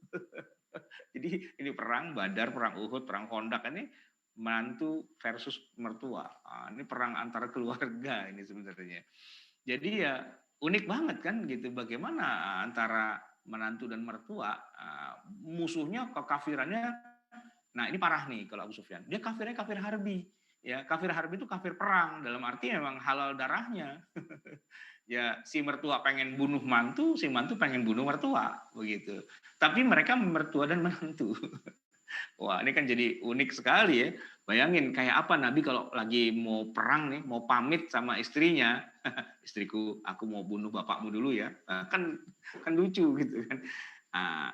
Nah, jadi yang uniknya adalah begini, Abu Sufyan itu kemudian akhirnya kan masuk Islam. Nah, ini menariknya gitu ya. Dan dengan masuk Islamnya Abu Sufyan itu tanda bahwa Mekah tuh menyerah tanpa syarat gitu. Jadi itulah yang membuat kenapa kok nanti Abu Sufyan walaupun kafir sekafir-kafirnya, kafir paling parah lah gitu, itu akhirnya berbalik gitu. Berbalik dan mengucapkan 2 kalimat syahadat. Ketika memang dia sudah melihat bahwa Nabi Muhammad itu sudah sangat-sangat kuat, super power sekali. Mekah sudah dikepung oleh 10.000 pasukan dan saat itu juga Abu Sufyan menyatakan masuk Islam dan kemudian diminta jaminan agar dapatkan keamanan dan sebagainya dan Abu Sufyan masuk Islam. Yang unik adalah gini ya, bagaimana Nabi itu istilahnya hidup berdampingan dengan orang kafir yang mana orang kafir ini kafir harbi yang mau membunuh Nabi kerjaannya, tapi pada bagian akhir endingnya itu si kafirnya itu masuk Islam. Itu unik ya kan, unik. Kenapa? Karena kalau saya saja misalnya yang jadi nabi gitu pada saat itu dan Abu Sufyan ngemis-ngemis, aduh gimana dong, tolong dong dibantu dong dan sebagainya. Wah, apaan lo? Enak aja udah gini hari aja baru minta bantuan. Potong kepalanya kan gitu harusnya kan. Itu ketika Abu Sufyan bilang saya mau masuk Islam, saya mau ketemu sama nabi kalian gitu kan. Yang lain pada pasang badan, apa lu udah gini hari aja baru mau masuk Islam. Itu kata si siapa namanya panglima perang Khalid bin Walid. Itu Khalid bin Walid teman baiknya Abu Sufyan itu. Cuman Khalid udah masuk Islam duluan. Ya kira-kira setahun sebelumnya. Nah Abu Sufyan tuh nggak mau masuk Islam juga. Nah, begitu ketemu Khalid tuh Khalid udah masuk Islam. Kata Khalid, gua penggal aja pala lu gitu biar udah gini hari udah telat om gitu. Kalau masuk Islam kemarin-kemarin udah begini udah kegencet baru masuk Islam gitu ya. Nah, tapi Rasulullah bilang biarin. Oke, nggak masalah. Anda mau masuk Islam baca syahadat. Nah, Anda minta apa lagi? Minta ini dijamin Mekah jangan sampai ada yang dibunuh. Oke, deal. Siapa yang masuk ke dalam rumah saya dia aman. Oke, deal. Semua syarat yang diminta oleh Abu Sufyan itu dikasih oleh Nabi. Nah, itu hebatnya Rasulullah SAW itu. Dan kemudian Abu Sufyan menjadi tokoh besar dalam sejarah Islam. Setelah itu ya, beliau ikut perang di mana perang membebaskan negeri-negeri dari cengkraman orang kafir gitu ya. Dan jadi tokoh besar lah. Dan keluarga beliau ya Abu Sufyan itu Muawiyah ke bawah itu nanti yang menjadi khalifah berikutnya. Khalifah Bani Umayyah yang ada di Damaskus itu paling tidak sampai 90 tahun lah itu khilafah Bani Umayyah itu dari keturunan Abu Sufyan itu. Padahal dia orang kafir banget gitu loh sebenarnya. Sepanjang perjalanan dakwah Nabi, berapa tahun tuh ya? Hampir 23 tahun, 21 tahun ya, 21 tahun sampai Fatu Mekah. Nah, 21 tahun itu statusnya kafir terus dan harbi terus gitu. Tapi di 2 tahun terakhir hidup Nabi itu dia masuk Islam. Nah, ini kisah sukses ya karena kita nih kalau belajar dari sirah nabawiyah itu begitu. Mungkin sekarang orang kafir tuh kafir sekafir-kafirnya lah gitu kan. Tapi jangan lupa innallaha yahdi may yasha. Sesungguhnya Allah tuh memberi hidayah kepada siapa yang diinginkan gitu kan. Jadi boleh jadi saja nih orang kafir sekafir-kafirnya yang sangat tengik gitu ya, udah kafir tengik pula gitu ya. Suatu hari dia mengucapkan 2 kalimat syahadat dan jadi pahlawan muslim. Ingat ya, orang-orang besar di masa Rasulullah, para sahabat, itu semua aslinya itu kafir. Enggak itu yang namanya Umar, enggak itu yang namanya Hamzah, enggak itu yang namanya Khalid bin Walid, enggak itu yang namanya Amr bin As gitu ya. Singa-singa Allah itu semua, aslinya itu mereka kafir-kafir semua loh, aslinya itu. Iya. Maka kalau kita ngelihat orang kafir sekarang, lu kafir banget sih, itu musuh Islam banget. Kita lihat ke Sirah Nabawiyah. Jangan-jangan ntar dia muslim. Gitu. Makanya sebenci-bencinya kita sama orang kafir, kita harus punya semacam apa ya, husnuzon kepada Allah. Semoga Allah akan berikan dia hidayah. Gitu. Itu bedanya Rasulullah SAW, Nabi kita dengan nabi-nabi yang lain. Kalau nabi-nabi yang lain kan udah capek nih, pegal banget sih ini orang pada nggak bener. Udah ya Allah hancurin dah, banjir, angin ribut, ya kan, disunamiin gitu, macam-macam kan gitu ya. Nabi Muhammad mana? Enggak ada musuh-musuhnya itu yang didoakan hancur itu enggak ada. Ya ada sih satu dua gitu ya, tapi kebanyakannya rata-rata adalah pada masuk Islam gitu. Ada yang Nabi sampai kunut nazilah sampai sebulan lamanya itu ada, mendoakan kehancuran buat kaum itu, iya, kesel banget gitu ya istilahnya ada. Tapi kalau kita lihat dalam track sejarah Nabi, timelinenya itu, kita nggak melihat bahwa orang kafirnya tuh di istilahnya dimusnahkan tuh nggak ada. Tapi beberapa orang kafirnya yang mati ya dibunuh, di apa itu ada. Dalam perang Badar kan Nabi bilang, "Oi, disebutkan namanya masing-masing tuh kan. Gimana lo? Enak. Nah, udah mati lo gini." Ada. Waktu Nabi habis perang Badar tuh Nabi ngomong sama mereka tuh yang jasad-jasadnya orang kafir gitu kan. Maka Umar kan nanya, "Ya Rasul, ngomong sendirian, apa mereka bisa dengar?" "Oh, mereka dengar," kata Nabi. "Mereka tahu, makanya saya ajak ngomong mereka." Diajak ngomong tuh. Orang-orang mati itu diajak ngomong sama Nabi dan mereka dengar. Dan sebenarnya sih semua orang meninggal juga dengar apa yang kita ucapkan. Makanya kalau kita ziarah kubur kan kita disuruh ngucapin apa? Assalamualaikum ya ahlul kubur kan gitu kan. Nah, itu kalau kita ucapkan salam bukan mereka nggak dengar, mereka dengar. Cuman mereka nggak jawab. Atau mereka sebenarnya jawab juga, cuman kita yang nggak dengar jawabannya. Sama kalau kita misalnya datang ke kuburan, kita bilang Assalamualaikum ya ahlul kubur, ternyata mereka jawab dan jawabannya kedengeran di kuping kita, kagak jadi kita ziarah, pulang kita. Ya pada jawab nih. Nah gitu ya. Jadi Rasulullah itu ada juga di antara musuh-musuhnya yang dibunuh gitu ya, karena dalam perang memang harus dibunuh kan. Tapi kebanyakannya gitu, sisanya itu malah mereka adalah orang-orang yang akhirnya pada masuk Islam. Nah itu cerita tentang Abu Sufyan gitu ya. Nah yang terakhir, ini kita waktunya mungkin sudah jam berapa nih? Nah ya, yang terakhir ada lagi satu orang kafir, sosok yang mungkin jarang-jarang terdengar, yaitu namanya Abul As. Abul As, nama panggilannya. Abul As ini posisinya adalah menantu. Ya, Rasulullah punya putri, kan ada 4 ya. Ada Zainab, Ruqayyah, Ummi Kalsum, sama Aisyah. Fatimah, ya kan? 4 orang. Nah, yang paling tua itu namanya Zainab. Zainab ini sudah menikah ketika Nabi belum diangkat sebagai Rasul. Jadi sebelum usia Nabi 40 tahun, Nabi sudah ngawinin anak, udah punya mantu. Mantunya si Abul As gitu ya. Menikahlah mereka berdua. Nah, Nabi nggak lama kemudian dapat wahyu, diangkat jadi Rasul, dakwah kepada istri dan anak-anaknya. Zainab sih sebagai putri Nabi 2 kalimat syahadat dia. Tapi si suami Abul As nggak mau baca 2 kalimat syahadat. Jadi agak ribet ini, mantu nih gimana urusan mertua pimpinan dakwah, mantu kafir. Nah, ini kacau nih urusan gitu ya.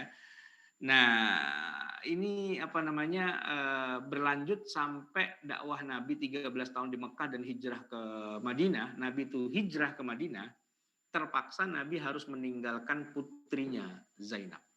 Kenapa? Karena Zainab itu nggak mungkin diajak karena sudah punya suami. Dia harus ikut sama suaminya. Bayangkan ya, Zainab ya, bapaknya Rasulullah hijrah ke Madinah. Zainab tuh nggak bisa hijrah. Kenapa? Karena dia terikat dengan suaminya yang kafir gitu. Dan Nabi, ya sudah, Zainab, kamu nggak usah hijrah. Kamu istrinya si Abul As, suamimu itu yang kafir itu, tentu tidak mengizinkan kamu hijrah ikut bapakmu ini. Ya sudah, kamu sama suamimu aja, sama suaminya, gitu kan? Nabi hijrah ke Madinah, sampai setahun di Madinah itu terjadi perang Badar. Perang Badar, orang Mekah datang menyerbu Madinah. perang, banyak yang mati, banyak yang jadi tawanan. Di antara tawanannya ada Abul As, si menantu itu. Dan Nabi punya kebijakan tawanan perang tuh boleh bebas dengan syarat ya harus kirim tebusan, ya kirim apa namanya harta untuk menebus. Nah, kalau siapa keluarganya di Mekah, saya tahu keluarga kalian di Mekah, kirim duit sekian banyak atau perhiasan atau apa dan sebagainya, nanti kamu saya bebasin. Nah, Abul As kirim pesan kepada istrinya, yaitu Zainab di Mekah. Zainab ngirimin tebusan itu berupa kalung emas, gitu ya. Kalung emas, lalu kalungnya diterima sama Nabi kan. Ini kalung siapa nih? Kata Abul As, kalung saya dari istri saya. Dengan itu saya minta dibebasin. Begitu Nabi lihat kalungnya, Nabi langsung nangis. Kenapa? Ini bukan kalungnya siapa-siapa, ini kalungnya Khadijah, istri Rasulullah yang sudah wafat itu. Dulu ceritanya waktu Zainab anak pertama nikah, si Khadijah itu punya kalung kan, dikasih sebagai hadiah kepada putrinya. Nih, emak bekelin kalung gitu, lu jaga baik-baik ya, kalau ada apa-apa lu bisa pakai nih kalung ya. Kalau Khadijah orang Betawi begitu kira-kira.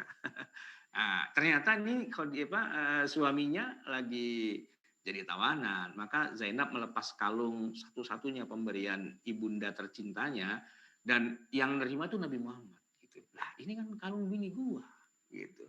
Nangislah Nabi di situ dan kemudian saya nggak boleh ngambil kalung ini. Ini sudah punya Zainab, punya istrimu.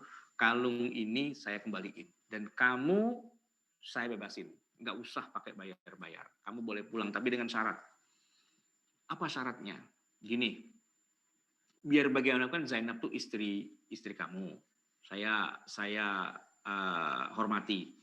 Tapi Zainab tuh muslimah loh, ya kan? Dan saya ini bapaknya. Jadi gimana? Kamu saya bebasin, tapi kamu juga bebasin istrimu itu yang mana dia juga anakku untuk hijrah ke sini. Gimana kira-kira? Nah, jadi bukan pakai kalung nih, tukar-menukar tawanan gitu. Kamu saya bebasin balik ke Mekah, tapi istrimu boleh ke sini gitu.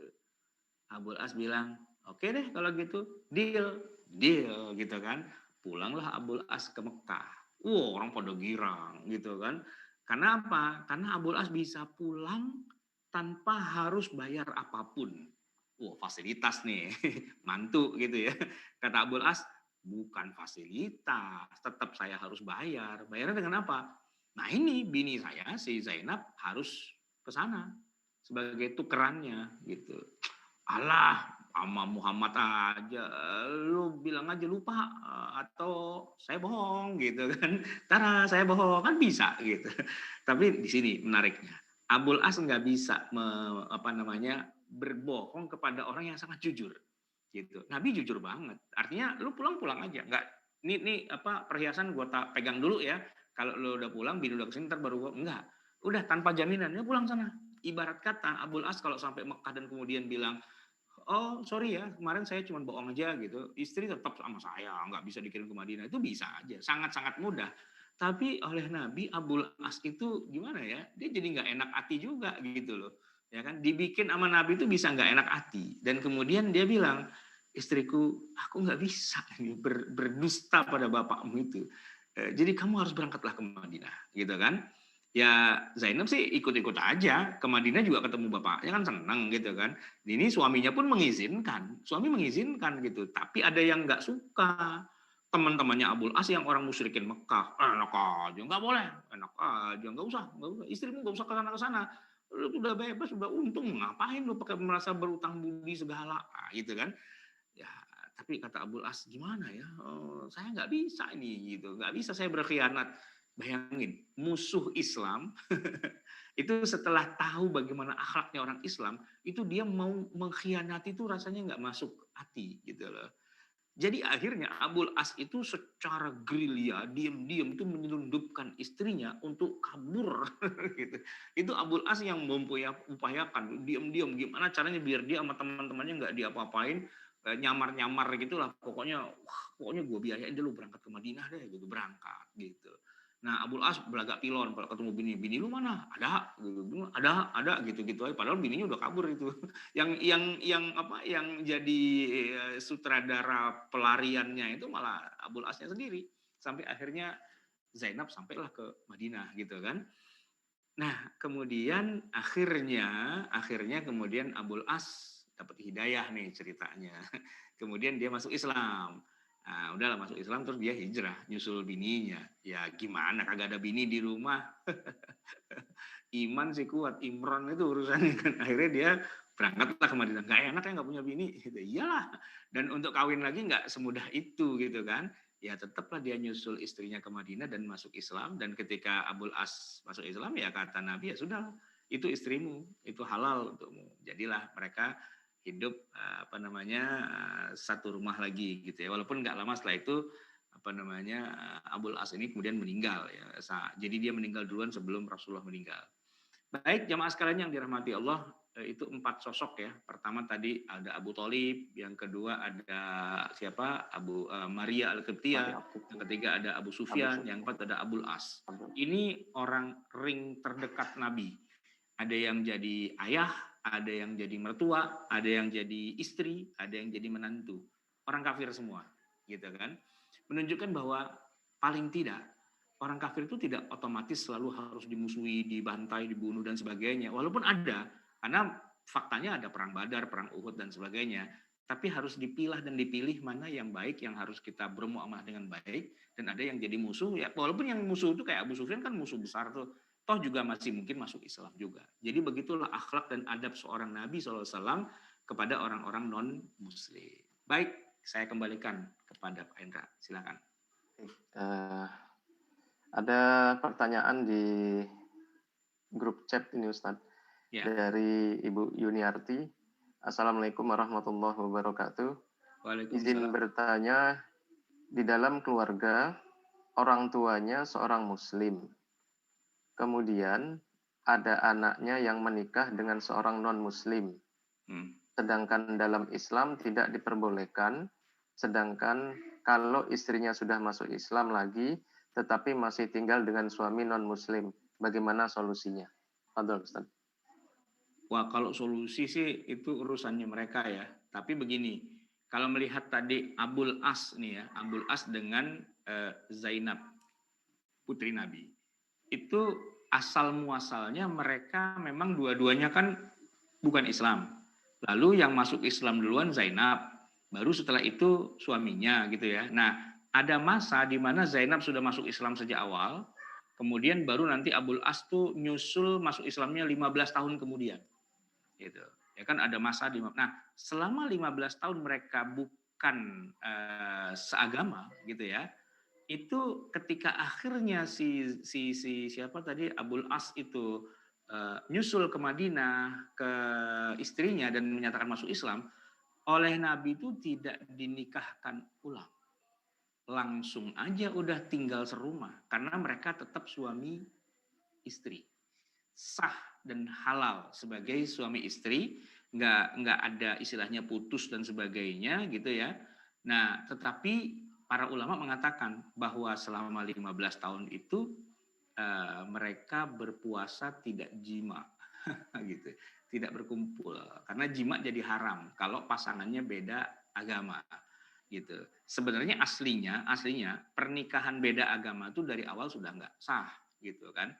Nah, tapi kalau dalam kondisi kita sekarang gitu ya, positioningnya memang sering terjadi tuh yang kayak gitu-gitu kasusnya ya kan. Dari awal sudah nggak seagama. Tapi anggaplah misalnya itu dianggap sah gitu pernikahan itu, ya tidak boleh jima gitu hubungan suami istrinya. Ya kalau solusi sih ya sebaiknya masuk Islam dua-duanya. Solusi yang paling benar gitu. Tapi kalau selama belum masuk Islam gimana?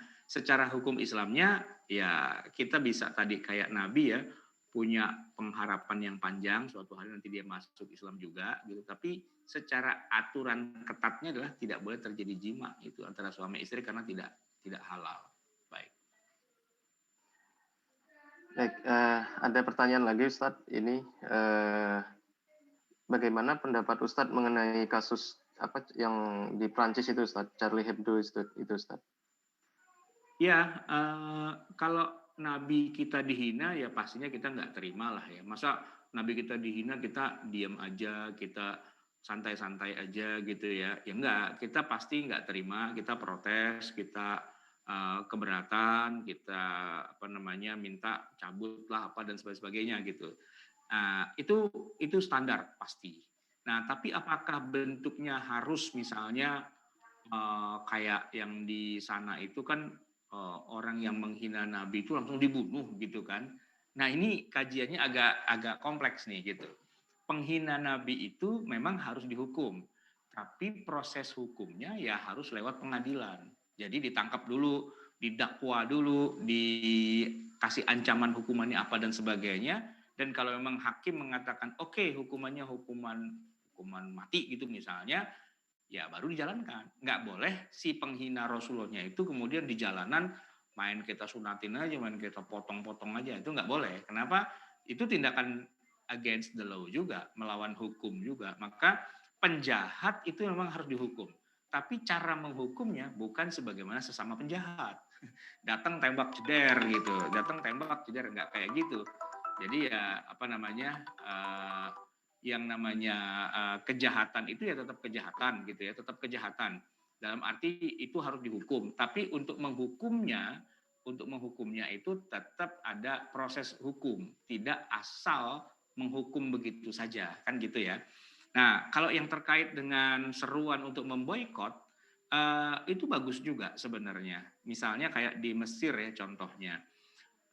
Dengan melihat pertimbangan manfaat dan madarat, maslahat dan madaratnya. Pertimbangannya begini, kalau orang Mesir itu memboikot produk Perancis, itu memang efektif gitu. Kenapa? Karena memang impornya Mesir dari Perancis itu banyak banget di semua lini, ya kan? Dan Mesir sangat mudah mendapatkan gantinya dari negara yang lain, entah dari Cina, entah dari mana-mana, banyak lah gitu kan. Jadi cuma tinggal switch aja gitu. Saya nggak impor dari lu ya, saya pindah ke sana gitu tuh semudah membalikkan tangan gitu loh. Cek gitu doang udah selesai. Dan Prancisnya langsung empot-empotan dan jadi takut gitu kan. Nah, tetapi tidak semua negara berada posisi seperti itu. Yang kalau impornya dipindah gitu, Prancisnya nggak terlalu ngaruh gitu ya. Posisinya kayak Indonesia. Indonesia itu kita nggak terlalu banyak impor dari Prancis. Kalaupun ada, branded aja yang harga tas Hermes gitu, yang harganya sampai ratusan juta gitu kan. Iya, yang beli Hermes berapa sih? Kan nggak banyak gitu kan istilahnya. Artinya begitu kita keran impor dari Prancis kita hentikan, lalu kita pindah ke yang lain-lain, itu nggak terlalu banyak pengaruhnya secara ekonominya. Tapi kalau secara psikologisnya itu berpengaruh. Karena Mesir jadi seneng kan gitu. Oh, Indonesia boykot juga. Lu boykot juga, boykot. Iya, kita boykot boleh gitu kan. Oh ya sudah, jadi yang boykot banyak nih gitu. Tapi kalau dilihat angkanya itu nggak terlalu signifikan gitu. Sama dengan misalnya kalau kita lagi ada bencana alam apa segala macam itu kan. Nah, kan kita ikut nyumbang nih. Nyumbangnya dikit sebenarnya cuma berapa sih? 1 juta, 2 juta gitu. Tapi ya secara psikologis kita punya jiwa apa istilahnya munasoroh. Munasoroh itu solidaritas gitu kan. Tapi kalau dilihat-lihat, angka lu nggak seberapa, kecil tuh angkanya segitu gitu, ya kan. Nah jangan dilihat angkanya, tapi dilihat dari semangatnya kan gitu. Jadi orang Indonesia ketika tidak beli produk Prancis itu, sebenarnya manfaatnya itu tidak secara tidak secara angkanya gitu tuh nggak ngaruh sebenarnya, tapi secara bombastis psikologisnya aja gitu loh. Nah, berbasis psikologis. Nah, kalau udah kayak gitu kan sebenarnya kalaupun kita tidak beli produknya itu bukan karena konteks halal haram, itu bukan gitu loh. Misalnya apa nih produk Prancis yang yang betul-betul punya Prancis gitu. Aqua Ustaz. Nah, Danone. misalnya ya saya nggak sebut merek tapi Aqua misalnya gitu. Nah, apakah jadi haram secara zat gitu? Ya enggak gitu, enggak haram gitu kan. Tapi gini, ya kita nggak usah tampil dengan minum aqua gitu kan. Nah itu kan secara psikologis itu kan menjatuhkan gitu mental teman-teman yang lagi pada boykot gitu kan. Ya udah kita nggak usah minum. Tapi kalau nggak ada yang lihat dan adanya cuma aqua, ya gimana? Ya kita minum lah. Mungkin mereknya kita buang gitu kan. Ya airnya kan. Jadi gini, ada istilahnya itu kan namanya juga perang psikologi gitu ya, psy war gitu. Jadi perangnya lebih pada main di sisi di sisi apa namanya penampilannya. Kalau hakikatnya sih sebenarnya nggak langsung jadi ini kayak minum air najis, kayak minum darah gitu, enggak. Saya punya teman tuh begitu ya, dia tuh saking semangatnya gitu, nggak boleh makan di apa tuh fast food itu, katanya Anda makan dagingnya sama dengan memakan bayinya orang Palestina. Wow, najis tralala gitu kan. Nah, ada yang nanya, emang gitu Ustaz, kita nggak boleh nih makan fast food kayak gini? Ya enggak juga sih, ya itu halal, itu barangnya itu halal. Apalagi ini kan brand ya, yang dijual tuh brandnya. Tapi yang punya modal itu ayam kampung kita juga. Yang goreng orang kita, yang masak orang kita, yang jual orang kita. Yang ngemodalin ini semua apa waralaba ini orang kita juga. Cuman brandnya dari sono gitu kan. Kenapa brandnya dari sono? Ya karena masyarakat kita sukanya beli brand. Walaupun brandnya nggak harus yang asli. Dia tas Hermes tuh di Mangga 2 harganya cuma berapa ratus ribu. Yang kita butuhkan brand, walaupun tidak ori. Wah, itu kan orang Indonesia kan. Kalau brand beneran nih, co-branding gitu misalnya kan, Carrefour itu contohnya kan Pak Khairul Tanjung. Itu kenapa masih pakai nama Carrefour padahal dari tahun 2012 ya, itu saham sudah 100% dia kuasai. Bisa aja kan dia pakai Transmart, tapi di beberapa titik dia masih pakai nama Carrefour. Kenapa? Karena co-branding. Karena beliau bukan pemain utama kan dalam bidang retail kan. Kalau di dunia ya Carrefour itu termasuk pemain besar gitu. Jadi di beberapa gerai dia masih pakai nama Carrefour, di beberapa gerai lagi udah dicampur Carrefour dan Transmart. Di beberapa lagi dia Transmart doang udah nggak pakai Carrefour karena dilihat dari ini brand apa trennya masyarakat di situ. Kalau pakai nama Carrefour banyak yang datang. Kalau nggak pakai kok dikit. Nah dilihat itu kan taktik dagang sebenarnya. Nggak ada saham Perancisnya di situ sama sekali. Cuman brandnya masih dibutuhkan dan akan berakhir 2022 kalau nggak salah gitu. Kenapa? Apakah nanti ini brand ini masih laku apa enggak? Tapi 100% pure itu punya orang Indonesia, punya Hairul Tanjung gitu ya, punya orang Indonesia. Nah ini masalah brand tuh gimana gitu kan? Nah, emang agak sulit sih. Saya kalau jadi Hairul Tanjung ya sementara nama Carrefour-nya kita buang aja dulu. Toh sudah bukan Carrefour lagi sebenarnya kan. Justru pakai nama Carrefour itu karena itu brand dan gara-gara brand itu jadi pengunjungnya banyak. Nah kalau dia pakai itu kemudian dia disambitin gitu, rugi kita pakai brand ini. Tapi jadi udah sepi bisa 2022 gitu masalahnya. Jadi beli merek ini masih berlaku 2 tahun tapi udah dimatiin aja lah ntar daripada kita dibakar gitu kan. Nah ini serba salah juga gitu loh. Nah kasus-kasus yang hampir sama dengan Aqua, Danone apa segala macam itu sebenarnya kalau ngelihat itu cuma brandnya aja ya mungkin ada patungannya tapi perdagangan hari itu tidak sesederhana perdagangan di masa lalu ya. Ya contoh misalnya Pak siapa Menteri BUMN kita Pak Erick Thohir gitu ya. Nah itu kok bisa beli MU, bisa beli klub-klub sepak bola, klub Inter basket Milan, dan sebagainya gitu. Itu kok bisa sih kayak gitu? Emangnya dijual kayak gitu-gitu? Iya dijual. Perusahaan segede gitu bisa dijual? Bisa. Sekarang kan namanya perusahaan masuk bursa. Ya jadi masuk bursa dan siapa yang mau beli sahamnya, beli sahamnya. Kalau dia bisa beli saham mayoritas, beli. Itu di Indonesia kan dia beli Mahaka, beli Republika, beli apa segala bisa dibeli gitu. Oh bisa dibeli ya perusahaan? Ya bisa, asal punya duit aja dan tahu ilmunya kan gitu. Jadi nanti brandnya mungkin masih negara mana, gitu, tapi pemiliknya sudah bukan dia lagi, gitu kan. Makanya unik ya, di sekeliling Masjidil Haram itu kan banyak hotel mewah kelas dunia. Ada Fairmont, ada nama-nama barat semua gitu. Itu ada teman saya bilang, haram kita nginep di hotel-hotel ini, punya orang kafir ini gitu kan. Di hotel Zam-Zam itu loh ya kan. Zam-Zam Tower itu kan ada 7 tuh masalah towernya gitu kan. Yang ada jamnya gede itu. Di situ ada tulisannya, itu wakafnya raja gitu. Cuman kenapa brandnya nama-nama hotel besar? Iya, karena mereka pemain lama dan kalau dikasih nama itu orang tertarik. Tapi kalau dikasih nama hotelnya Hotel Abu Sufyan gitu nggak ada yang nginep gitu. Karena bukan pemain gitu di situ. Brandnya nggak dapat gitu. Brand-brand itu kan yang dibeli. Nah kalau secara sahamnya itu milik raja yang oleh raja kemudian diwakafkan untuk Masjidil Haram. Jadi siapapun yang nginep di hotel itu, walaupun namanya Fairmont, apalagi gitu-gitu nama-namanya saya lupa itu ya. Nah itu duit keuntungannya masuk ke Masjidil Haram, gitu. Nah, ini kan yang kadang-kadang kita nggak paham, ini gimana cara memahami hal-hal seperti itu gitu kan. Jadi gimana Ustadz hukumnya nginep di hotel di depan Masjidil Haram yang namanya nama-nama bule gitu kan, nama-nama kafir gitu. Nggak apa-apa, cuma namanya doang yang dipakai gitu. Tapi kalau sahamnya 100% milik raja dan masuknya untuk kepentingan Masjidil Haram juga gitu. Ya sama lah kita mobil-mobil di Indonesia tuh ya brandnya kan brand luar negeri gitu kan. Tapi sebenarnya hampir 90% lah itu kan ATMP itu udah bahan bakunya lokal, kerjanya lokal, apa tapi brandnya tetap masih Toyota, Honda gitu kan, Yamaha gitu. Padahal sih ya punya orang Indonesia sebenarnya itu Astra itu yang punya orang Indonesia gitu kan dan apa karyawannya muslim gitu. Nah, kalau misalnya kita berantem sama Jepang nih, wah haram Toyota di Indonesia, haram Honda. Puyeng-puyeng. Ya, jadi gimana? Oh itu yang punya orang Indonesia juga sebenarnya. Jadi itu nanti harus kita cermat dan teliti. Ya kalau secara psikologis, oke, kita dukung gitu. Tapi sebenarnya kalau secara ekonomis tuh posisinya agak sedikit rumit ya kayak gitu kira-kira. Baik. Ya.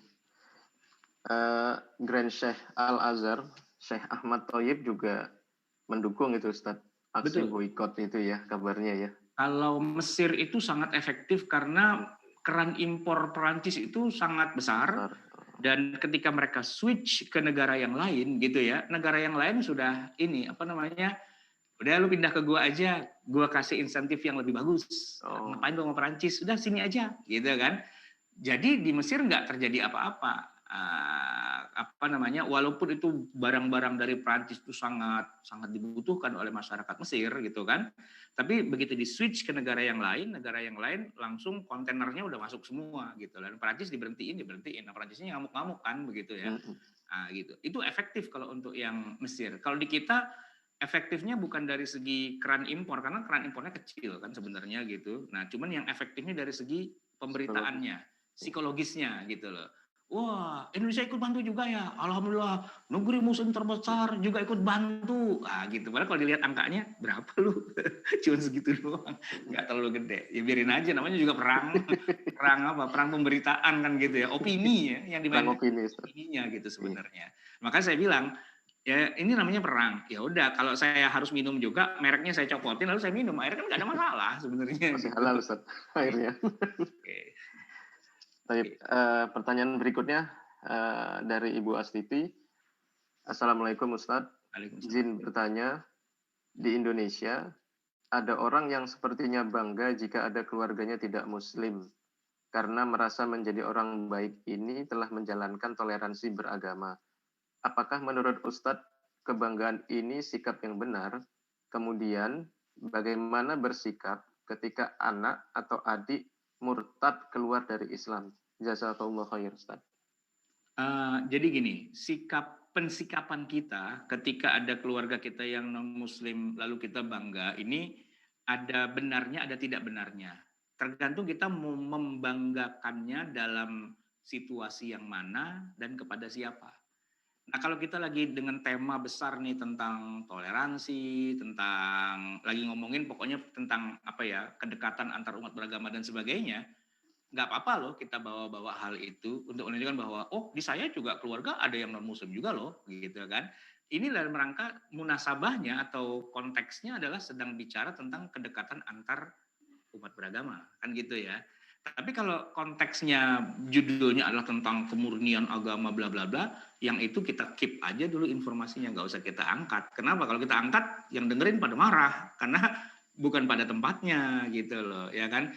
Ibarat kata ya kita harus tahu munasabah. Ini suasana lagi lucu nih, kita ngelawak, oke. Tapi kalau suasana lagi duka cita, ada orang meninggal, terus kita ngelawak gitu, kan nggak cocok gitu. Bukan berarti ngelawak tuh nggak boleh, tapi tempatnya nggak pas. Nah, kadang-kadang ada orang